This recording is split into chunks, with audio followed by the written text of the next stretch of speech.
Through the generous contribution of Dr. Lewis's family, we're very fortunate to be able to share with you these timeless recordings of Dr. M. W. Lewis, a self-realized American yogi. Dr. Lewis was Paramahansa Yogananda's first American disciple and dearest personal friend. The wisdom Dr. Lewis imparts through these teachings will give you a dynamic and practical insight into the ancient science of yoga as taught by Paramahansa Yogananda.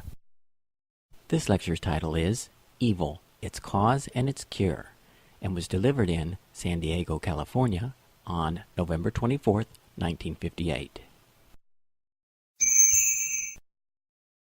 I've been asked to repeat a lecture I gave in Hollywood Church November 9th. Because the subject is evil, its cause and cure.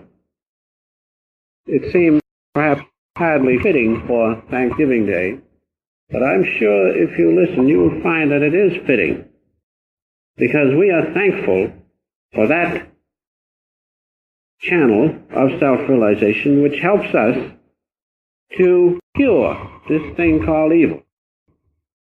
And evil is a real force. Evil is a force. This is an evil force just at present.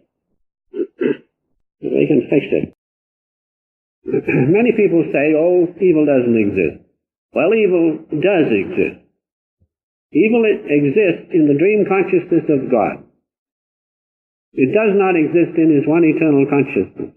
But all things have come from God. All things have come from God. Everything has come from His one eternal consciousness, therefore evil has come from that consciousness. Many do not like to hear that said, but it is so, and I can substantiate it easily. Because God alone is. His one consciousness has produced all things. God alone is. But there is a phase of His consciousness. The duality of His consciousness, this worldly consciousness, this cosmic dream, in that evil exists, but not in the unity of God's presence. But just as we dream, and in that dream, we can have all sorts of evil things and conditions, so God has dreamed this dream, and in that all sorts of evil exist. But because of the great ones who have come, we can escape that evil, we can rise above it, we can supersede the consciousness of duality, this cosmic dream consciousness in which evil exists. But nevertheless, evil does exist. And so do not try to just pass it away, say evil does not exist. If that is so, when you're sick, if there's no sickness, why try to get well? No, in the dream consciousness of God, evil does exist. And so, God really is the cause of evil, because all things come from His one consciousness. But do not forget that that evil is in the duality phase of God's consciousness, not in the unity phase, which is above duality. That we must say. But while we're in the dream consciousness, evil does exist. In Isaiah, the 45th chapter, 5th and 7th verses, we read this: I am the Lord and there is none else. There is no God beside me. I form the light and create darkness. I make peace and create evil. I make peace and create evil. I, the Lord, do all these things.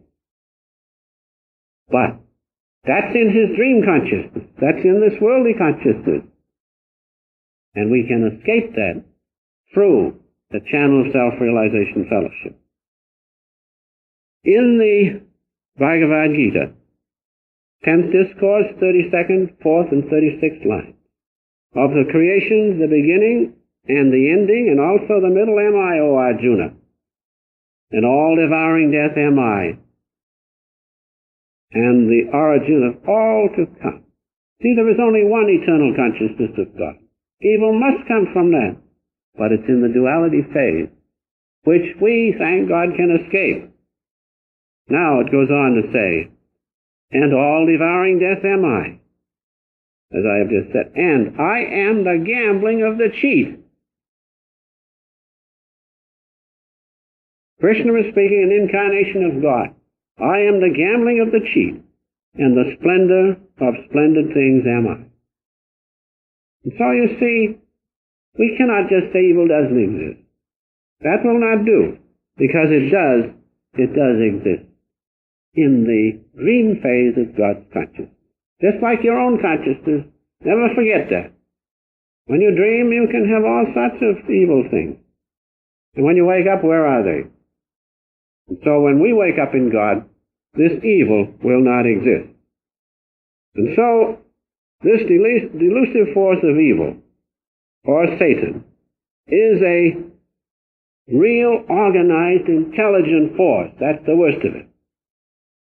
For instance, when God created this Maya, or separateness from Him in this duality of consciousness, when He did that, He cast the spell over the duality of separateness from Him. That's the delusion. And in that duality, we find the force of evil. All things that take us up to the one eternal consciousness of God, the unity of His presence, in the absolute sense, are good. Those things which take us away from Him to this duality of consciousness are evil. And so the more that we turn toward God and keep our consciousness in Him, the more we are turning toward the absolute good. But when we turn toward duality of consciousness, there we have, in the relative sense, good and evil. And so realize good and evil, in the relative sense, exist in the duality of consciousness. One other thing I want to point out here is this, that this is an organized, intelligent force, dual in nature. And because of that, it is an intelligent force, we must not pass it aside lightly. It is organized, and you all have seen it organized in your life. It is an organized force. Now, good and evil exist relatively in the duality of consciousness. The absolute good is in the unity of God's consciousness. Realize that. But good and evil, in the relative way, exist in this duality of consciousness. For instance, it is supposed to be evil to tell lies. But some person you know